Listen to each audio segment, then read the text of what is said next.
Hello everyone, welcome to the second part of this video by Bob Dylan.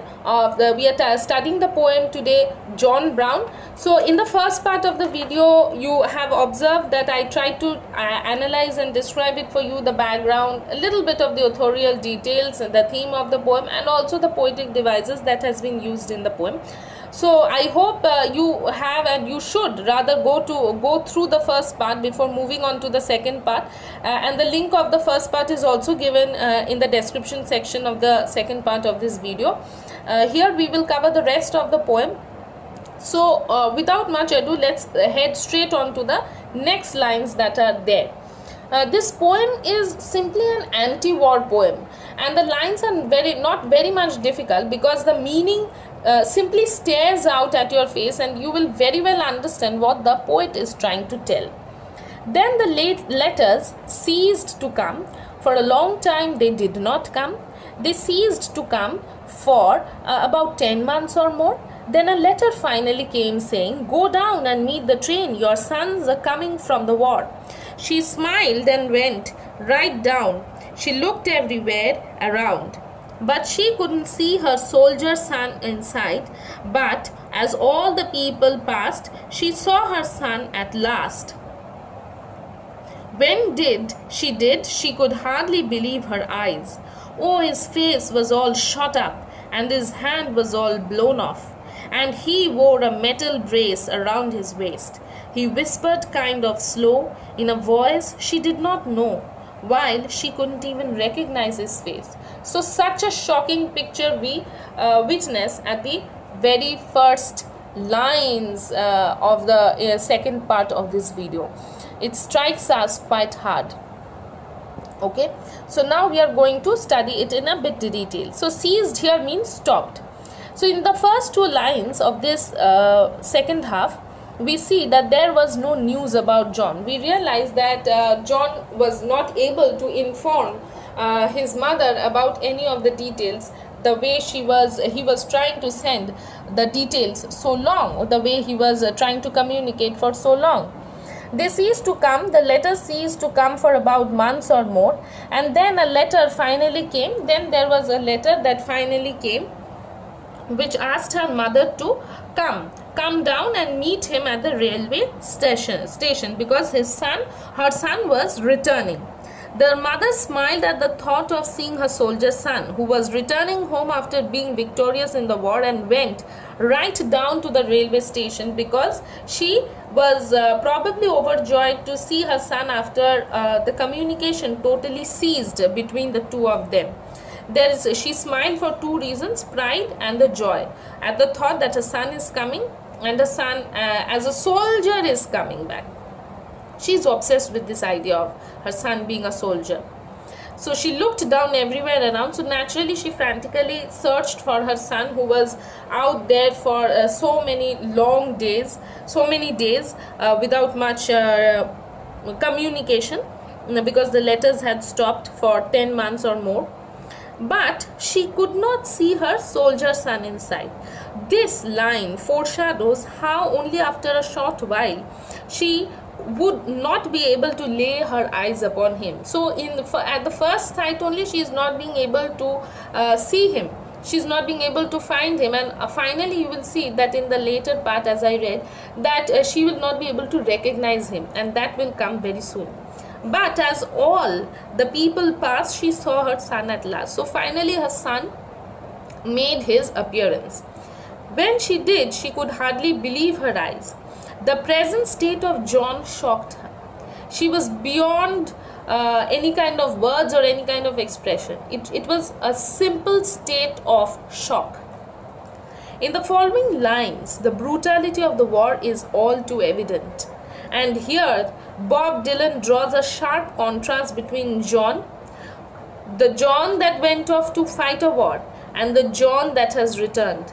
So the striking contrast, the irony of the situation, the juxtaposition is very, very clear. And we are equally shocked like the mother. It hits us hard too. Okay, so now what do we see along with the mother? That his face was all shot up and his hand was all blown off, and he wore a metal brace around his waist, and he whispered a kind of slow in a voice she did not know, while she couldn't even recognize his face. And you will notice one thing, that in the grisly manner in which Dylan tries to portray John Brown's pathetic condition shows that at times this poetic expression, this poetic description can fail and falter in the face of such violent tragedy. This tragedy is something that goes beyond the mere expression of the usage of poetic words or ideas. So his face was all blown, his hand was torn, his body was totally mutilated, and that John Brown, who used to stand straight, who used to stand erect, is now standing only with the help or with the aid of metal brace. Unlike the earlier stanzas, as you must have noticed in the first section. So his appearance has totally changed, and this gruesome detail strikes us as we, the readers, understand or witness his amputated arm, his bullet-scarred face, and his grenade wounds. The fatal consequences of the war are right before us. So there needs to be no justification. There is no scope of being proud. There is no scope of happiness. There is no scope of celebration. He has returned from the war totally mutilated and amputated. Where is the happiness? Where is the pride? There is nothing except shock. Okay, now we will move on to the next lines. You may now wonder, that's such a long poem, but as you go through the poem and you read it at one go, you will understand that the shock will leave you in a state of a trance, where you will not feel that the length of the poem is too long for you, and you will feel bored with it. Okay, so enjoy the poem and feel at heart. Enjoy doesn't mean that you will celebrate because this is a serious poem which gives us a very serious message. Okay, let's start. Oh Lord, not even recognize his face. Oh, tell me, my darling son, pray tell me, what they done? How is it you come to be this way? He tried his best to talk, but his mouth could hardly move, and the mother had to turn her face away. Don't you remember, Ma, when I went off to war? You thought it was the best thing I could do?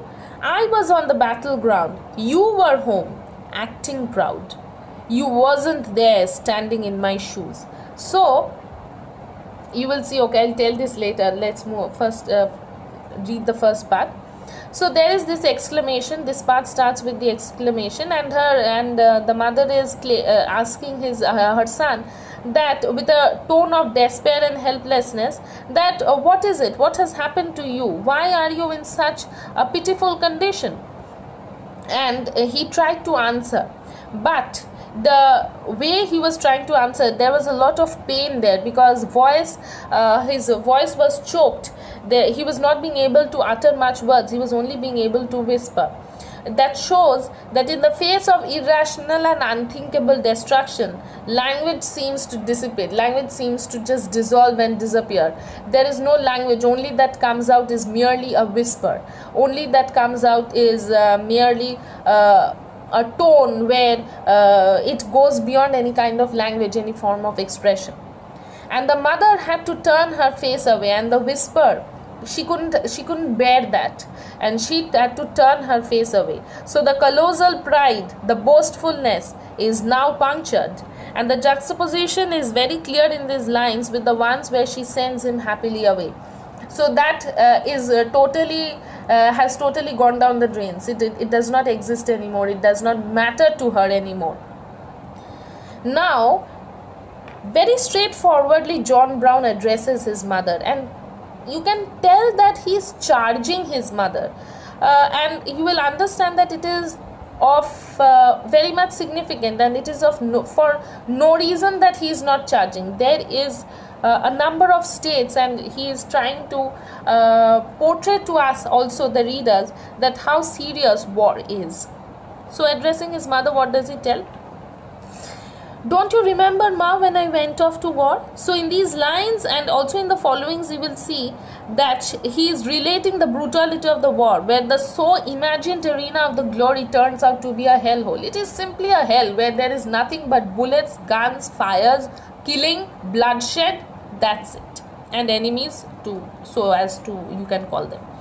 You thought it was the best thing I could do, so you were proud of me, you were proud, you were boastful of the fact that that was the best expression that I could have done, that was the best expression for my masculinity, it was the best way I could have lived up to the set standards of masculinity.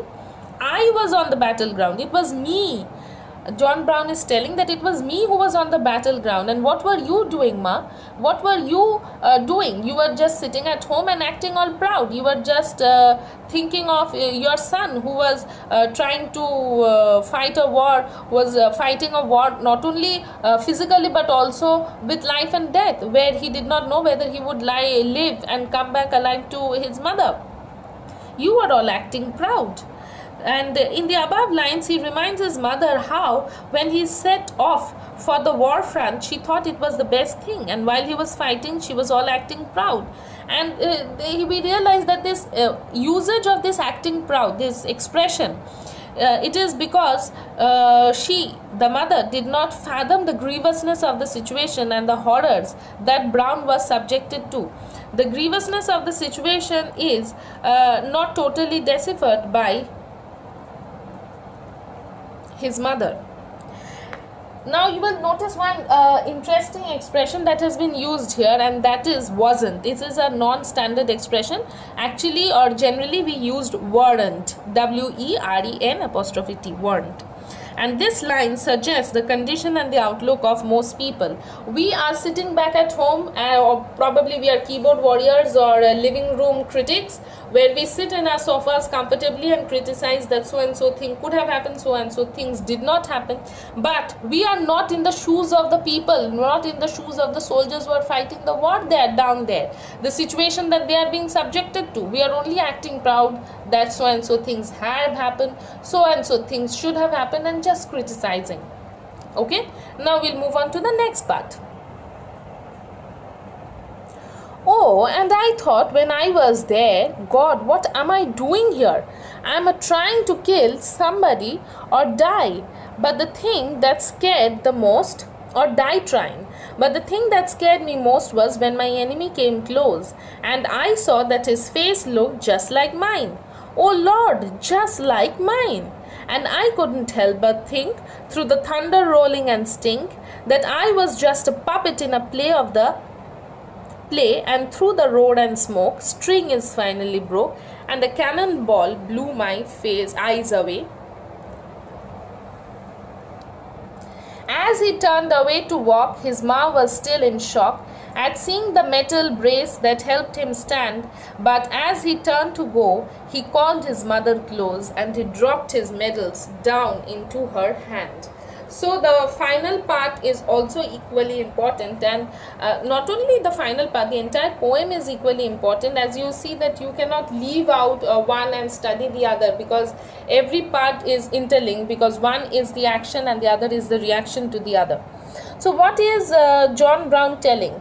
He's telling that the reason why he was there, and he finds that there was actually no reason for his staying there, for his standing on the battleground. And we realize that the rending away of the humanity, the most brutal component of the war, is evident here, and we notice the pain and the distress in his tone, and the distress that he is in. What was he doing there? He was asked to kill somebody, or at least die trying to kill somebody. So there are two options. Either you kill that person or you die trying to kill that person. And who is that person? The enemy against whom you are fighting.